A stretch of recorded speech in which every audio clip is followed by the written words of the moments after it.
ओम हरिओम। राधे राधे बोलो, एक बार बोलो राधे राधे। बोले बालक भगवान? नहीं बोले? बोलिए बोलिए। चलिए ठीक।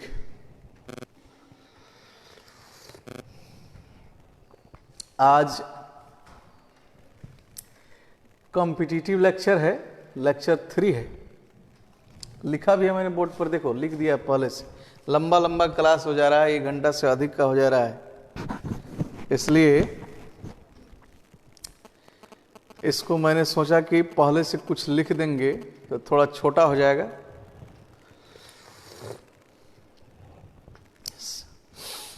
Very important class is there today. You need to be tentative. यदि आप ऑनलाइन जुड़ गए हो तो जब तक मैं हटूं नहीं बने रहना, या बाद में जुड़ते हो नो प्रॉब्लम।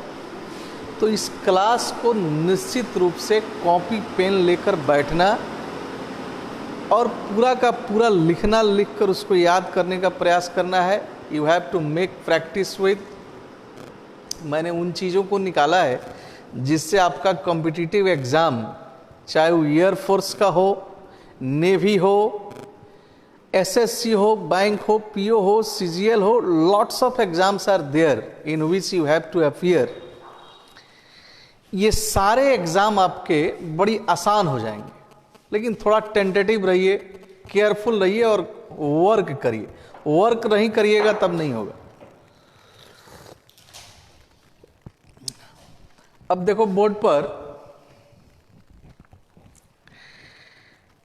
पर मैंने लिखा है वर्ड्स अबाउट एस्फेयर्स ऑफ नॉलेज, यानी ज्ञान के क्षेत्र के कुछ शब्द। इसमें एक लाइन जोड़ना मैं भूल गया हूं, जोड़ दे रहा हूं अभी।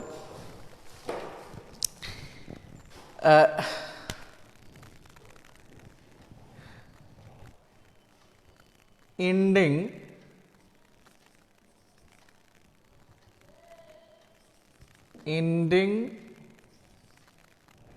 आप LOGY भी कह सकते हो या GY भी कह सकते हो। लॉजी जिसको हम लोग कहते हैं, लॉजी, एंडिंग लॉजी। यह वन वर्ड सब्स्टिट्यूशन का मोस्ट प्रोबेबल चीज है, जिसको याद कर लोगे चीजें बड़ी आसान हो जाएंगी। अब देखो लगभग 10 मैंने लिखा है। पहला है आर्कियोलॉजी। आर्कियोलॉजी का स्पेलिंग ARCHAEOLOGY भी लिख सकते हो, या कभी कभी ऐसे आ जाता है ARCHEOLOGY। ध्यान में रखना, मैं कॉम्पिटिटिव लेक्चर जो भी आपको मिल रहा है वे सारे किसी न किसी एग्जाम से मैंने निकाला है। ऐसे ही जस्ट फॉर नथिंग मैं नहीं बता रहा हूं आप लोगों को, यानी ये प्रोबेबल्स हैं। लेक्चर कॉम्पिटिटिव लेक्चर 1 देखो यूट्यूब पर मैंने डाल रखा है, लेक्चर 2 देखो, या आज का यह लेक्चर 3 है। ये सारे भिन्न भिन्न एग्जाम्स में पूछे गए क्वेश्चंस को मैंने निकाला है और वहीं हेर फेर करके एग्जाम में आते रहते हैं। एक सिस्टम से बता रहा हूं मैं अब इस सारे सिस्टम को। लेकिन अब इसके लिए कॉम्पिटिटिव लेक्चर 1 देखो, लेक्चर 2 देखो, फिर कॉम्पिटिटिव लेक्चर 3 जो आज का है। ऐसे देखोगे, पढ़ोगे, अपने आप एक ऐसी चीजें आपका एक ऐसा नोट्स बन जाएगा जिसको रिवीजन करने के बाद में वेरी कंफर्टेबली, बड़ी आराम से you can appear at any competitive examination. Not only appear, but I think you can handle it very confidently. There is a chance for you to get qualified in the examinations. तो अब देखो archaeology, इसका हिंदी होता है पुरातत्व। पुरातत्व का क्या मतलब, मैंने वहां हिंदी में लिख रखा है, देखो, प्राचीन वस्तुओं का अध्ययन। प्राचीन वस्तुओं का अध्ययन, तो प्राचीन वस्तुओं के अध्ययन में बहुत सारे चीज आते हैं जिसका हम लोग अध्ययन करते हैं। प्राचीन सभ्यता जैसे हड़प्पा का सभ्यता वगैरह वगैरह, सिंधु घाटी की सभ्यता, मनुष्य से रिलेटेड जीवाश्म का अध्ययन से लेकर जानवरों का अध्ययन, सभ्यता का अध्ययन, बहुत सारे चीज जो खुदाई से करके हम लोग जो स्टडी करते हैं, पता लगाने का प्रयास करते हैं एंशिएंट चीजों के बारे में, उनसे जो जुड़ी चीज है उसको हम लोग आर्कियोलॉजी कहते हैं। अब देखो एक एग्जाम्पल देकर मैंने समझाया है। ऐसे किताब में देखिएगा वन वर्ड सब्स्टिट्यूशन को, तो जो स्टैंडर्ड्स किताब आते हैं जैसे एसटी इमाम वगैरह का किताब है, या ढिलन ग्रुप का किताब देखिएगा, डीजीपी इंग्लिश जिसको कहा जाता है, उसमें सिर्फ अंग्रेजी में दे देता है, हिंदी नहीं देता है। मैंने हिंदी भी सबका निकाल के रखा है क्योंकि मुझे पता है कि जो स्टूडेंट्स कम्युनिटी है हमारे यहाँ, उनको हिंदी भी लगभग चाहिए होता है चीजों को समझने के लिए। मैं ये नहीं कह रहा हूं कि आपकी अंग्रेजी कमजोर है, लेकिन हिंदी भी चाहिए होता है। मैंने बहुत सारे लड़कों को देखा है, उन लोगों का डिमांड रहता है। अब देखो आपके एग्जाम में क्या करेगा, इसी को अंग्रेजी में हम कैसे कहते हैं, यानी आर्कियोलॉजी का इंग्लिश टू इंग्लिश यदि डिफाइन करें तो इसको कहेंगे scientific study of the material remains of the past human life and civilisation, यानी अतीत के मानव जीवन तथा उसके सभ्यताओं के अवशेष जो मटेरियल बचे हुए रहते हैं, अवशेषों का स्टडी यानी अध्ययन, वैज्ञानिक अध्ययन क्या कहलाता है, आर्कियोलॉजी कहलाता है। Is that clear? तब आपके एग्जाम में क्या दे देगा question, scientific study of material remains of the past human life and civilisation. अब कहेगा कि अब इसका वन वर्ड नीचे से खोजिए, जिसमें 4 को ऑप्शन दे देगा, फिलॉजी, रेडियोलॉजी, आर्कियोलॉजी, एस्ट्रोलॉजी। तो आपका आंसर क्या होगा, आर्कियोलॉजी होगा। तो यह एस्फीयर लिखा हुआ मैंने हेडिंग में दे दिया है, words about spheres of human, spheres of knowledge, यानी ज्ञान से जुड़े हुए जो शब्द हैं जिस पर क्वेश्चन पूछ देता है, उसको मैंने निकाल के रखा है। बड़ा समुद्र ढूंढना पड़ा इसके लिए मुझे भी। दूसरा मैंने लिखा है एंथ्रोपोलॉजी। एंथ्रोपोलॉजी का हिंदी मनुष्य के स्वभाव, इतिहास और सभ्यता का अध्ययन, यानी मानव स्वभाव, मानव इतिहास और मानव सभ्यता का जो अध्ययन होता है वो एंथ्रोपोलॉजी होता है। एंटोमोलॉजी, उच्चारण भी थोड़ा ध्यान से देखते जाइएगा। एंटोमोलॉजी बोलिए मेरे साथ, एंटोमोलॉजी, इंटो नहीं बोलिएगा, एंटोमोलॉजी। एंटोमोलॉजी का अर्थ होता है कीट शास्त्र, यानी कीट पतंगों का अध्ययन। इंसेक्ट सुने होंगे, इंसेक्ट्स भी लोग बहुत सारा बोलते हैं, कीड़े मकोड़ों को जो हम लोग कहते हैं। तो कीट पतंगों का जो स्टडी किया जाता है उसको हम लोग क्या कहते हैं, एंटोमोलॉजी। अब नीचे आइए, एस्ट्रोलॉजी, ज्योतिष गणित। यह बहुत बड़ा विज्ञान है, ब्रह्मांड का सबसे बड़ा गणित मैं मानता हूं, इसी को मानता हूं जी, ज्योतिष गणित या ज्योतिष विज्ञान, यानी तारों और नक्षत्रों का अध्ययन। तारों और नक्षत्रों का अध्ययन यह भारतीय सनातन संस्कृति में होता है, इसको हम लोग क्या कहते हैं, एस्ट्रोलॉजी होता है। ये बड़ा खूबसूरत है जी, बहुत बड़ा गुण मैथमेटिक्स है। इसके लिए बहुत सारे लोग बहुत पारंगत नहीं है, बहुत कम ही लोग पारंगत हो पाते। इसकी गणना बड़ा विचित्र है।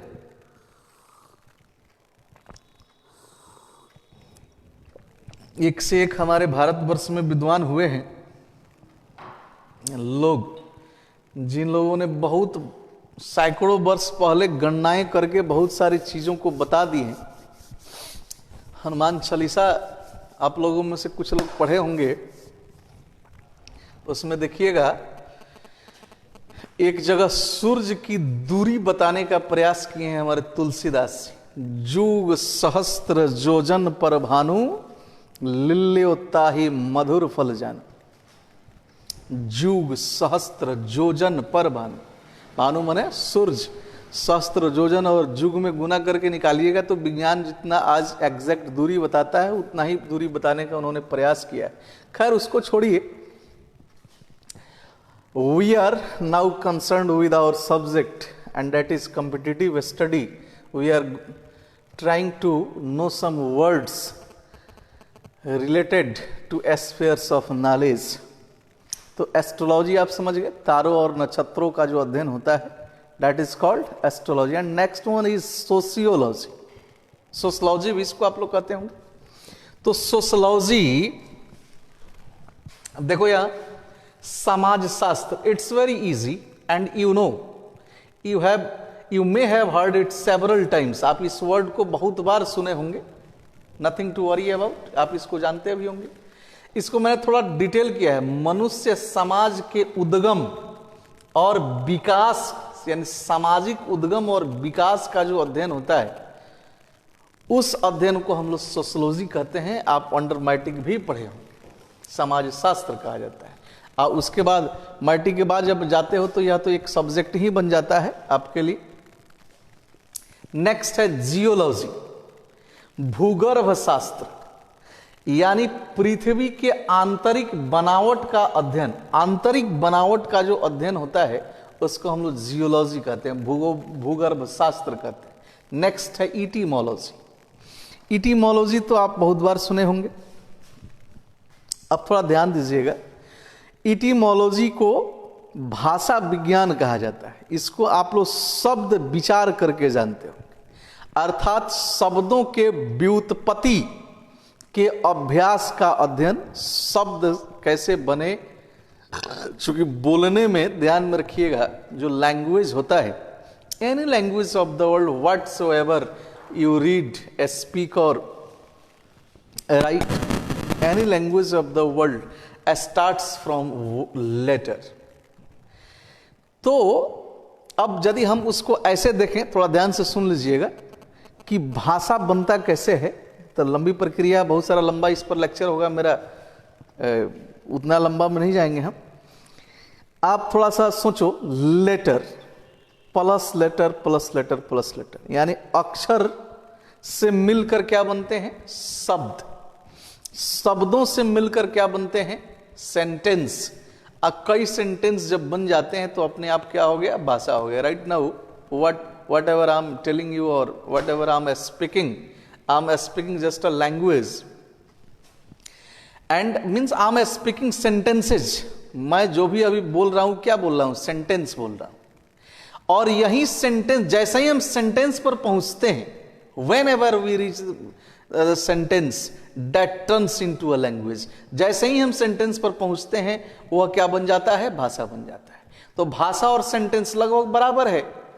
अब इधर आ जाओ, लेटर मिलकर क्या बनाया, वर्ड। वर्ड मिलकर क्या बनाया, सेंटेंस। जैसे ही सेंटेंस पर पहुंचे वह कहां पहुंच गए आप, भाषा पर। तो इसमें का सबसे इंपॉर्टेंट चीज क्या होता है, बोलिए, वही होता है, शब्द होता है। तो शब्दों के व्युत्पत्ति और अभ्यास का जो अध्ययन होता है that is called etymology. Next one is radiology. Radiology बहुत बार सुने होंगे, आई जानना भी है आप लोगों को। एक्सरे विज्ञान या छह किरण विद्या, एक्सरे तो बहुत बार सुने होंगे, उसको हम लोग रेडियोलॉजी कहते हैं, ध्यान रखिएगा। नेक्स्ट है फिलॉजी। फिलॉजी लॉ पर थोड़ा जोड़ दीजिएगा, स्ट्रेस दीजिएगा। फिलॉजी, इसका भी अर्थ है भाषा विज्ञान। अब देखिए, इटिमोलॉजी और फिलॉजी में क्या डिफरेंस है। यह शब्दों के, यानी इटिमोलॉजी में हम शब्दों के व्युत्पत्ति और अभ्यास का अध्ययन करते हैं, और फिलॉजी में क्या करते हैं, भाषा के विकास का अध्ययन। भाषा, दुनिया के सारे भाषाओं को शामिल करते हुए, क्योंकि मानव सभ्यता का विकास कहां से शुरू होता है, जहां से भाषा का विकास शुरू होता है। अंडरस्टैंड, उसके पहले बड़ी दशा था। तो भाषा के विकास और के विकास से जो संबंधित स्टडी है दैट इज कॉल्ड फिलॉजी। शब्दों के व्युत्पत्ति और अभ्यास के अध्ययन का जो उपाय है उसको हम कहते हैं etymology. And next one, the last one is I have written on board, psychology. Psychology तो आप जानते होंगे, साइकोलॉजी मनोविज्ञान। तो आप इसमें क्या करते हैं, मनुष्य के मन और व्यवहार का अध्ययन करते हैं। आप समझ गए। अब इसको मैंने क्यों लिखा या क्यों बताना चाहा आपको, आखिर इससे आपको लाभ क्या हो? कुछ लाभ होना चाहिए, तभी तो हम पढ़ते हैं या किसी भी काम को करते हैं। तो लाभ को समझते हैं। अब देखो, ये 10 वर्ड यदि हम याद कर लेते हैं आर्कियोलॉजी से लेकर साइकोलॉजी तक, तो बहुत सारी चीजों की तैयारी हो जाती है। 10 तिहाई 30 क्वेश्चन की हम तैयारी कर लेते हैं, और उसमें से कोई एक आपके एग्जाम में आना ही आना है। That is fixed, be sure for that, damn sure. अब जैसे मान लो आ गया एग्जाम में question, the study of internal shape of earth is called, यानी पृथ्वी के आंतरिक आकार के अध्ययन को इज कॉल्ड क्या कहते हैं। नीचे 4 गो ऑप्शन दे दिया, जिसमें एक जियोलॉजी है, एटिमोलॉजी है, एंटोमोलॉजी है, साइकोलॉजी दे दिया। तो आपका आंसर क्या होगा? जियोलॉजी होगा। तो आप वन वर्ड सब्स्टिट्यूशन भी तैयार हो गया। हिंदी के साथ आप पूरे तरह से इसको समझ भी गए। जैसे ही स्टडी में समाज शास्त्र या विकास, समाज से जुड़ा हुआ तारा नक्षत्र जान गए, इतना तो कम से कम समझ जाइएगा ना। अब जैसे ज्योतिष विज्ञान गणित, study of stars and planets, तो उसको हम ज्योग्राफी में भी अध्ययन करते हैं। लेकिन जैसे ही वह एस्ट्रोलॉजी से रिलेटेड हो जाएगा, वो क्या हो जाएगा? एस्ट्रोलॉजी। कीट शास्त्र, अब कीट वगैरह का आप अंग्रेजी जानते होंगे, जैसे ही कीट के साथ स्टडी जुड़ेगा तुरंत क्या हो गया? एंटोमोलॉजी।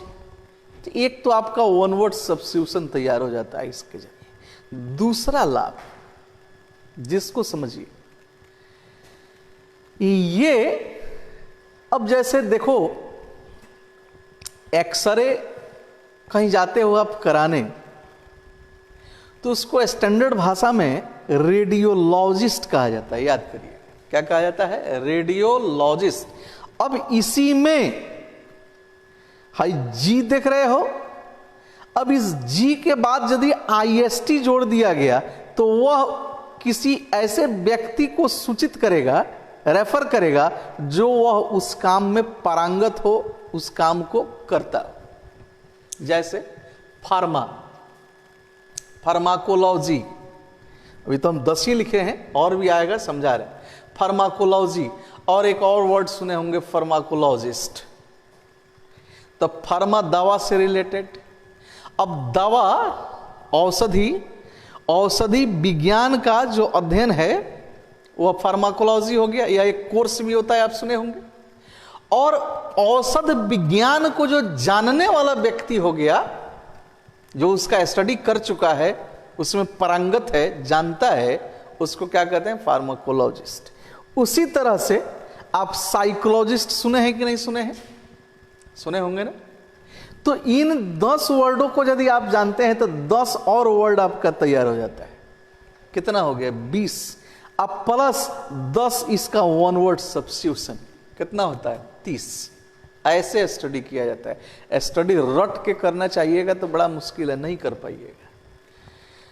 तो चीजों को ढंग से जानोगे, सारी चीजें आसान होती जाएंगी। एक चीज और ध्यान में रखना, रटने से ज्यादा समझने पर हम लोगों को फोकस करना चाहिए। अंग्रेजी भाषा में मैं कई बार बता चुका हूं, 1,83,000 कुछ सैकड़ा के आसपास वर्ड्स हैं। हिंदी में शब्दों की संख्या 87 लाख कुछ हजार कुछ सैकड़ा है जी। तो हिंदी के सामने अंग्रेजी कहीं नहीं टिकता है। ग्लोब उठाकर देखोगे मैप को, तो इंग्लैंड बड़ा कम एरिया है, उसी के बगल में जर्मनी है और फ्रांस है, जहां से इस भाषा का उद्गम हुआ था। मैं बार बार बताता भी हूं। तो अब उस कथा को छोड़ो, बहुत कम जगह से यह एक नई भाषा है। 449 ईस्वी में यह शुरू हुआ था एंग्लो सैक्सन कबीलाई लोगों के द्वारा, और आज इस स्थिति में है कि पूरे वर्ल्ड को डोमिनेट करता है। हमारे भारत में इंटरमीडिएट मैट्रिक तक तो नहीं है, लेकिन इंटरमीडिएट में भी कंपलसरी हो गया। इंटरमीडिएट के बाद आपको कोई भी कॉम्पिटिटिव एग्जाम देना है, उसमें आप इस चीज को you will have to qualify, only then you will be considered for merit list. आप जानते होंगे most of competitive examinations in India, भारत के बहुत सारे कॉम्पिटिटिव एग्जाम में ऐसे होता है। तो चीजों को अब इसमें से 1,83,000 संख्या लगभग मैंने बताया, ये हर साल कुछ बढ़ता है क्योंकि साइंटिफिक वर्ड्स जुड़ते चले जाते हैं। उसमें most of the words which we study today are not of the place where it was started in 449 AD।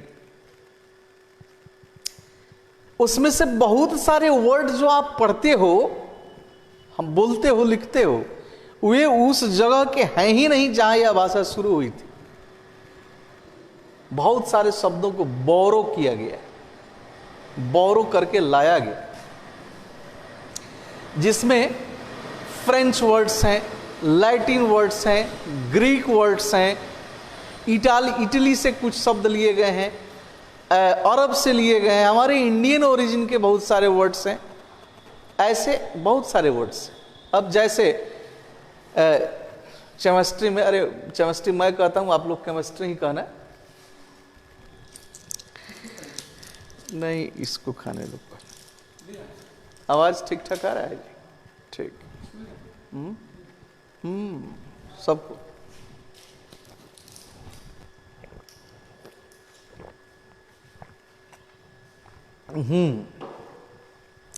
Electron, proton, neutron वगैरह वगैरह पढ़ते होंगे केमिस्ट्री में।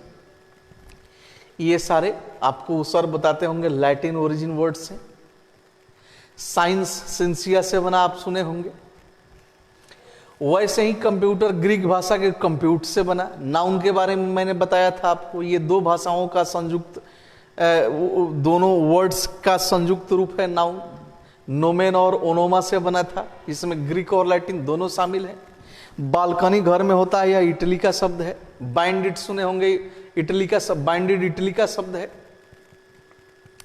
ऐसे बहुत सारे वर्ड्स हैं जी जो, अच्छा, बहुत सारे शब्दों के ओरिजिन से बहुत नए नए शब्द बनते चले गए। जैसे मैं आपको बता रहा हूं, एक शब्द आप सुने होंगे डर्म। डर्म शब्द जरूर सुने होंगे, डर्म। अच्छा, गर्मी का मौसम आता है तो टेलीविजन पर बड़ा प्रचार आता है डर्मिकूल। पाउडर एक होता है जो देह पर हम लगाते हैं शरीर पर, डर्मिकूल। बहुत लोग उसका नहीं समझ पाते हैं डर्मिकूल क्या कह रहा है, नाम है, खरीद लिया। तो कूल माने ठंडा जानते हो, अब डर्म को जान जाओ तो डर्मिकूल भी जान जाओगे। डर्म एक वर्ड है, फॉरेन वर्ड्स जिसको खाते हैं हम लोग, लैटिन ओरिजिन माना जाता है, ग्रीक से भी कुछ संबंध था इसका। तो डर्म, डर्म का अर्थ होता है त्वचा, चमड़ा, त्वचा। अब इस डर्म को लेकर कई सारे वर्ड बन गए। डर्मिटोलॉजिस्ट, त्वचा रोग का जो इलाज करता है उसको डर्मिटोलॉजिस्ट कहते हैं। डर्मिटोलॉजी यानी त्वचा से संबंधित चीजों का जो अध्ययन हुआ, डर्मिटोलॉजी हो गया, डर्मिटोलॉजिस्ट हो गया। उसी से डर्मिकूल बना दिया ना। तो एक डर्म को जान गए तो बहुत सारे वर्ड जाने कि नहीं जाने, ऐसे स्टडी करिए, सब चीज हो जाएगा। तो ये 10 वर्ड यदि आप जाने, ये मान लीजिए याद कर लिए, तो जितना मैंने समझाया है उसको यदि आप ध्यान से सुने होंगे तो आप समझ गए होंगे कि 10 वर्ड यदि हम याद कर लेते हैं तो लगभग 30 क्वेश्चन हमारा तैयार रहता है। एक तो 10 ये भी, एक 10 इससे रिलेटेड वन वर्ड सब्स्टिट्यूशन, और एक 10 जो मैंने बनाया कि आईएसटी जोड़कर जो हम लोग जैसे साइकोलॉजिस्ट, फिलोलॉजिस्ट, रेडियोलॉजिस्ट, ऐसे जो हम बनाते हैं वह बन जाएगा। तो 30 हो गया ना। अब 1 मिनट का ब्रेक लो, और इन चीज़ों को लिखो। मैं कुछ और चीज़ भी बताने वाला हूँ आप लोगों को। 10 मिनट और क्लास लूँगा आज। ज़्यादा लंबा क्लास अब नहीं लेना है जी, चूँकि आप लोग भी थक जा रहे हैं और मुझे लग रहा है कि आप लोग शायद ज़्यादा लंबा क्लास हो जाने पर ध्यान नहीं दे रहे हैं, पढ़ नहीं रहे हैं। और मेरा सिर्फ ये है, ये प्रचार नहीं है कि मैं आगे ऑनलाइन फेसबुक पर या यूट्यूब पर मैं प्रचार करूं कि talent search English study centre जो चनमारी मोतिहारी में चलता है वो क्या है। जो मुझे जानते हैं बहुत दिन हो गया, 2 दशक से भी ज़्यादा हो गया पढ़ाते हुए, मुझे अच्छी तरह से जानते हैं। ये प्रचार का तरीका नहीं है मेरा। मैंने यह व्यवस्था इसलिए करी है कि सारे लोग अभी लॉकडाउन में हैं, पूरा वर्ल्ड परेशान है, तो कुछ हम लोग काम करें और कुछ चीज़ों को सीखते रहें घर पे बैठ के भी।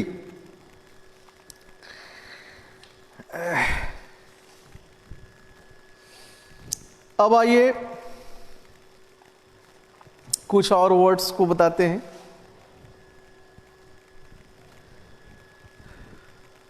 इसको पॉज करके लिख जरूर लीजिएगा, छोड़िएगा नहीं, और लिख कर याद भी करिएगा। मैं तो अब आगे बढ़ूंगा, आप पॉज दबा दबा के, मैंने बीच बीच में रोक रोक कर कुछ देर चलाइए, कुछ देर रोक लीजिए, ऐसे करके लिख लीजिएगा सबका सब।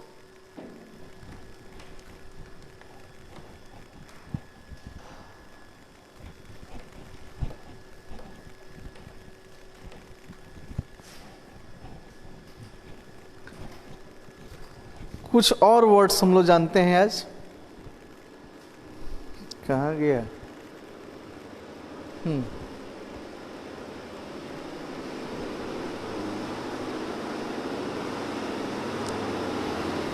Words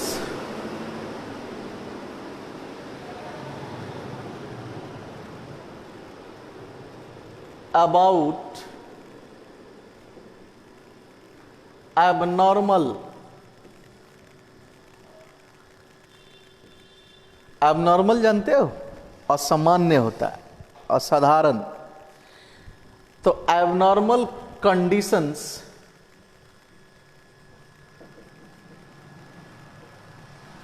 of mind. Words about abnormal conditions of mind. इसका आप हिंदी समझ सकते हो, दिमाग की यानी मानसिक अवस्था का कुछ एबनॉर्मल असामान्य शब्द जो जनरली सामान्य रूप में जिसे नहीं लिया जाता है, उसको आप कह सकते हो कि हम एक बीमारी के रूप में लेते हैं। किस रूप में लेते हैं बोलो? बीमारी के रूप में लेते हैं। अब बीमारियों का भी मैं अब क्लास ले रहा हूं तो याद रखना, ये सब मैं बताऊंगा। बीमारियों के कुछ सूची हैं जिसको अंग्रेजी में आपको जानना जरूरी है, और उस बीमारी के इलाज करने वाले लोगों को भी, वैद्यों को भी जानना जरूरी है। जैसे शिशु रोग, तो इसको पेडेस्ट्रियन कहा जाता है। नेत्र रोग विशेषज्ञ, नेत्र देखो, जब तक उन चीजों को नहीं जानो तब तक मत जाओ इन डॉक्टरों के यहाँ, यार ये सत्यानाश कर देता है। मेरे आंख में 2010 में जो दशा हुआ, 2 बार ऑपरेशन कराना पड़ा। यहाँ सबको लिखता था उस समय नेत्र रोग विशेषज्ञ लिखता है, ठीक ही है, लेकिन मैं क्या समझूं, इन लोगों के यहाँ गया और दशा का उर लग गया। बीमारी कुछ और था, विटामिन का दवा खिला रहा था सब। तो अब ओरिजिनल जो आंख के रोग को ही देख सकता है सिर्फ, उसको हम क्या कहेंगे? ऑप्थेल्मोलॉजिस्ट कहा जाता है। ऑप्थो डिपार्टमेंट होता है उसको। तो अब कहीं नहीं चले जाइए, आइए सारे चीज जानना जरूरी है। तो बीमारियों के नाम भी जानना जरूरी है, उनकी इलाज करने वालों को भी जानना जरूरी है। ये सारी चीज आप लोगों को हम बताएंगे। घोड़ा ही संजोग से मुझे आता है, मैंने पढ़ा है इन चीजों को, तो निकल रहा है अब दिमाग से, और जो जो निकल रहा है आप लोग जानते जाओ। तो फिलहाल we are going to know some words about abnormal conditions of mind. अब देखो, खूब ध्यान से समझना। एक वर्ड होता है मेलानकोलिया, पता नहीं सुना होगा कि नहीं। मेलानकोलिया,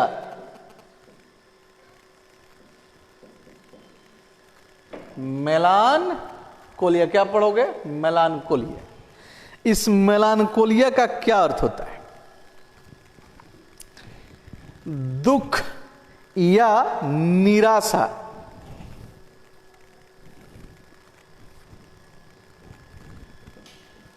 दुख या निराशा की निरंतर स्थिति या मनोदशा।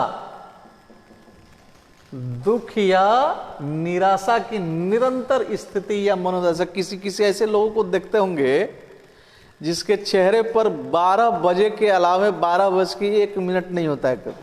हमेशा वो कितना हूं अमीर है, कितना हूं उसके घर में जग जुप हो रहा है, धूम धड़ाका है, उसका चेहरा देख कर लगे ससुर कभी खुश होता ही नहीं है। निराशा में डूबा रहता है, दुख में डूबा रहता है। तो वैसी जब अवस्था किसी मनुष्य की होती है तो वह किस अवस्था में रहता है? मेलानकोलिक, यानी उसको हम क्या कहते हैं? मेलानकोलिया। इसी से मेलानकोलिक भी एक वर्ड बनता है, मेलानकोली। शेक्सपियर ने एक as you like it drama लिखा है। उसमें जैक सेकंड आर्डन के जंगल में वह एक कैरेक्टर है जो मेलानकोलिक कैरेक्टर है, और वहीं मेलानकोलिक कैरेक्टर एक गीत गाता है वहां पर, जो बड़ी फेमस शेक्सपियर की कविता बन जाती है। कुछ लोग उसका टाइटल 7 एजेड से जानते होंगे, कुछ लोग ऑल द वर्ल्ड से स्टेज से जानते होंगे। बड़ा सुंदर गीत भी गाता है।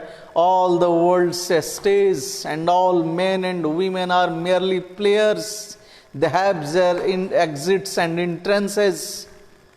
बड़ी सुंदर गीत वह गाता है। तब मेलानकोलिया एक मानसिक अवस्था है जिसमें मनुष्य कुछ भी हो उसके साथ हर स्थिति में वह निराशा और दुख की स्थिति में ही देखा जाता है। Is that clear? आप समझ गए होंगे। अब आइए दूसरे वर्ड पर चलते हैं। एलेक्सिया एक वर्ड है। एलेक्सिया, यह एलेक्सिया क्या होता है? पढ़ने में असमर्थता। असमर्थता कैसे होगा जी? असमर्थता, समर असमर्थ, पढ़ने में असमर्थता, इसको हम क्या कहेंगे? एलेक्सिया कहेंगे। ये भी एक मानसिक अवस्था है। कितना हूं समझाइए, हम लोग पढ़ाते हैं तो देखते हैं, कॉपी पर समझाइए, कुछ भी करिए, वो पढ़ नहीं सकता है।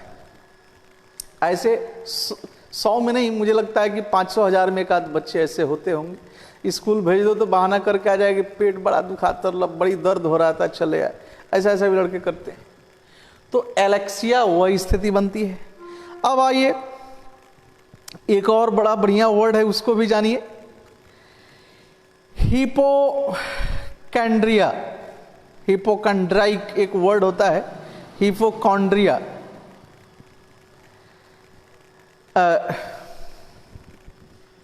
इसका स्पेलिंग होगा HY हिपो, PO-कॉन्ड्रिया, CHONDRIA, हिपोकॉन्ड्रिया। अपने स्वास्थ्य के बारे में, किसके बारे में? अपने स्वास्थ्य के बारे में भय, चिंता तथा घबराहट, इसको क्या कहते हैं? हिपोकैंड्रिया, हिपोकॉन्ड्रिया। हिपोकॉन्ड्राइक भी इसी से बनता है। तो देखना, कोई व्यक्ति है जो स्वस्थ भी है, पूरी तरह से स्वस्थ है, लेकिन फिर भी है दर्द होता हो। आज गोड़ दुखाता लो, कुछ लोग तो कहते हैं नाखून दुख रहा था। यानी वो अपने स्वास्थ्य को लेकर पूरी तरह स्वस्थ है, सारा मेडिकल एग्जामिनेशन उसका करा लो, सारा रिपोर्ट नॉर्मल है, फिर भी उसको लगेगा कि वह बीमार है। तो एक मानसिक अवस्था होती है, कंडीशन ऑफ माइंड है यह, जिसको हम हिपोकॉन्ड्रिया कहते हैं। अब आ जाओ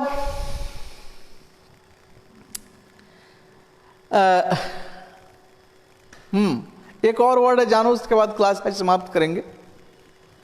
माइग्लोमेनिया एक वर्ड होता है, नहीं पहले माइनिया अगले क्लास में लेंगे आप लोगों का, पहले इस तरह का ही वर्ड आप लोगों को, हिपोकैंड्रिया बताए, एलेक्सिया बताए, मेलानकोलिया बताए। अच्छा, एक और वर्ड जानिए, डिमेंशिया। डिमेंशिया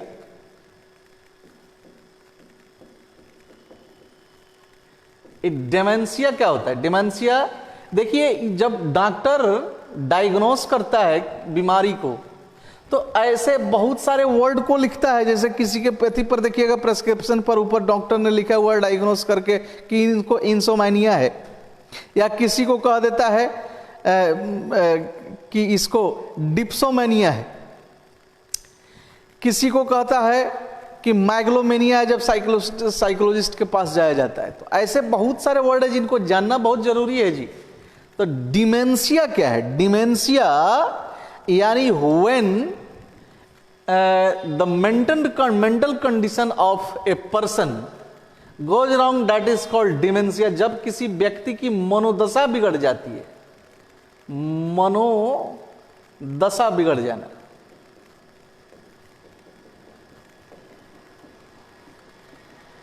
तो मनोदशा का जो बिगड़ना होता है, अटपट कुछ कुछ बोलते रहता है, खरीदना है आम खरीद लेगा इमली, यानी मनोदशा, मानसिक स्थिति जब बिगड़ती है तो वहाँ एक बीमारी होता है, लगभग उसको हम लोग बीमारी के तरह रूप में ही जानते हैं, and that is called dementia. तो 4 वर्ड ये है, आप इसको भी तब तक याद कर लो। 10 वर्ड वो था जो लॉजी से रिलेटेड था, उसमें और भी आएंगे।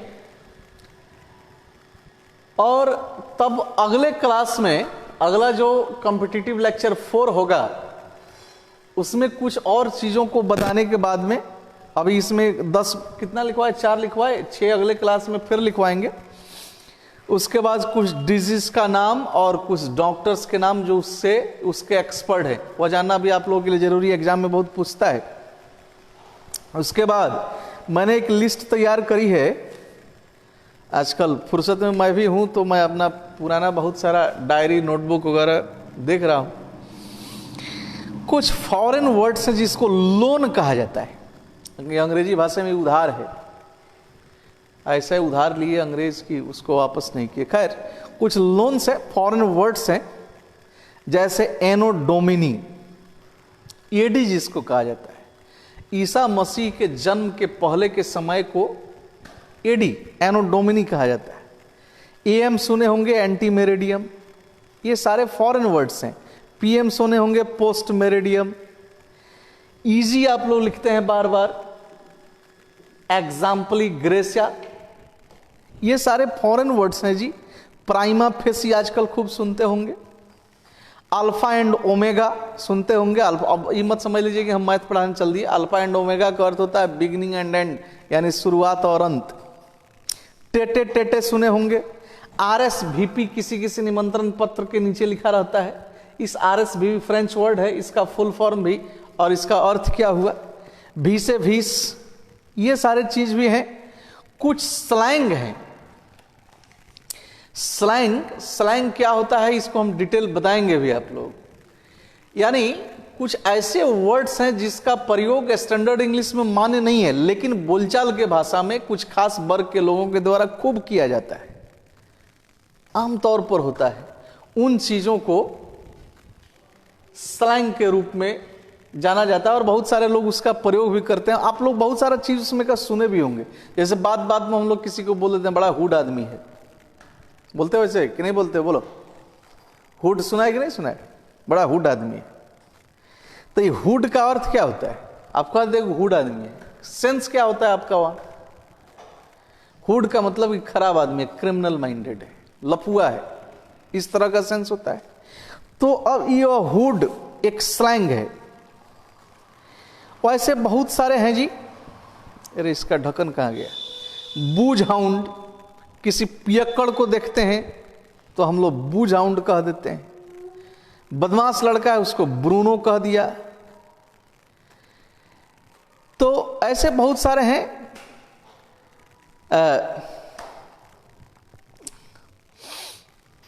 शराब को, इसकी कथा भी बड़ी विचित्र है। हुआ कि कुछ अच्छा वर्ड निकाला जाए तो कुछ लोगों का समूह था, उन लोगों ने इसको जिगल जूस कह दिया। तो बहुत सारे मैंने देखा है बाहर में, बहुत सारे अंग्रेज मेरे मित्र रहे थे, बाहर में बहुत सारे लड़के भी रहे थे, तो लिकर या वाइन के जगह पर ये सब जिगल जूस कहता था। तो ये सारे चीज भी हैं जो आप लोगों को बताने हैं फिलहाल। लेकिन आनंद तब आएगा जब रेस्पॉन्स अच्छा मिलेगा, जब आप लोग उसको पढ़ोगे, उससे कुछ लाभ होगा, तब मन करेगा, एक जिल, एक इंथुजियाज्म आएगा कि बच्चों को कुछ और दिया जाए जिससे उनको लाभ हो। लाभ उठाओ। फिलहाल सब कोई आज के क्लास को जरूर कर लेना। कुछ वीडियो मैं बहुत जल्दी मिटा दूंगा, डिलीट कर दूंगा जी। जिसको पढ़ना है वो अपना पढ़ लो, उसको रखने से क्या लाभ है। चलो फिलहाल कुछ सुने होंगे आप लोग, हम उम्मीद करते हैं कुछ लाभ हुआ होगा, लाभ होगा। Wish you all a wonderful day, melodious day. सब कोई जहां भी रहो निरोग रहो, खुश रहो, सुखी रहो। हमारा देश भी खुश रहे, देश के सारे देशवासी भी खुश रहें, स्वस्थ रहें, यह कामना है। Thank you very much. Have a nice day everybody.